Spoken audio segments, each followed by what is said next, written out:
یہ آیت نمبر 13 ہے، سورۃ لقمان کی آیت نمبر 13 ہے۔ اپنے بیٹے کو نصیحت کر رہے تھے تو انہوں نے اپنے بیٹے کو سب سے پہلی نصیحت کی، یا بنیا، اے میرے پیارے بیٹے، لا تشرک باللہ، اللہ کے ساتھ کسی کو شریک نہ ٹھہرا۔ کیوں؟ ان الشرک لظلم عظیم، اس لیے کہ شرک ظلم عظیم ہے۔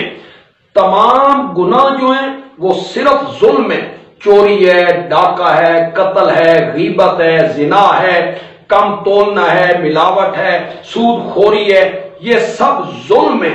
اور شرک ظلم نہیں ہے، شرک ظلم عظیم ہے۔ ان الشرک لظلم عظیم، عربی میں ظلم کہتے ہیں وضع الشیء فی غیر محلہ، چیز کو اپنی مناسب جگہ پہ نہ رکھنا، ایسی جگہ پہ رکھنا جو جگہ اس چیز کے مناسب نہیں، تو یہ ظلم ہے۔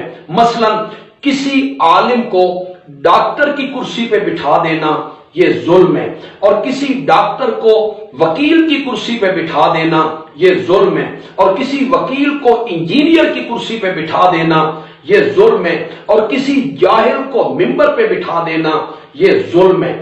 چیز کو اپنی جگہ پہ نہ رکھنا بلکہ ایسی جگہ پہ رکھنا جو جگہ اس چیز کے لائق اور مناسب نہیں، عربی میں اس کو ظلم کہتے ہیں۔ تو پھر شرک واقعی ظلم عظیم ہے کہ اللہ کی صفتوں والی چادر، عالم الغیب ہونا، مشکل کشا ہونا، مسجود ہونا، نظر و نیاز کے لائق ہونا، غائبانہ پکارے سننے والا ہونا، یہ جو اللہ کی صفتوں والی چادر ہے یہ اللہ کے کاندھے پر سجتی تھی۔ جب آپ اس چادر کو نبیوں ولیوں کے کاندھوں پر رکھیں گے تو یہ ظلم عظیم ہوگا۔